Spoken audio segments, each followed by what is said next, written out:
Un episodio poco conocido de la Revolución Mexicana ocurrió la madrugada del 15 de mayo de 1911 en Torreón. 303 migrantes chinos y 5 japoneses fueron asesinados por las fuerzas revolucionarias afines a Francisco y Madero. Años antes, decenas de familias cantonesas habían huido de la hambruna en sus comunidades y se establecieron en La Laguna, en ese entonces una próspera región agrícola y algodonera, donde incluso fundaron el primer banco de la localidad. Desde la época del Porfiriato se estaba propagando de manera muy activa una ideología antichina. ¿Sí?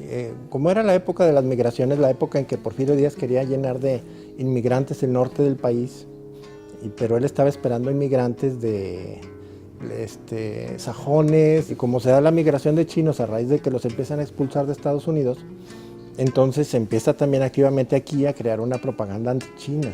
Los migrantes chinos fueron perseguidos y asesinados, sus negocios saqueados. Una antigua crónica habla de una ciudad consternada, con sus calles cubiertas de cadáveres. No es un hecho aislado, o sea, encontramos noticias antichinas aquí en Torreón desde mucho antes y las encontramos mucho después, todavía en los 30 con los clubes antichinos. Notamos que sigue persistiendo ese sentimiento antichino, ¿verdad?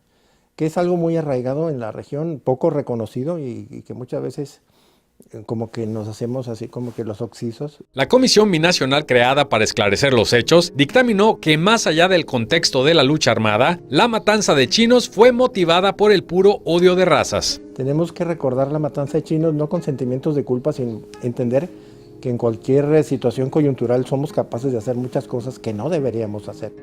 Franz Borja, Mega Noticias.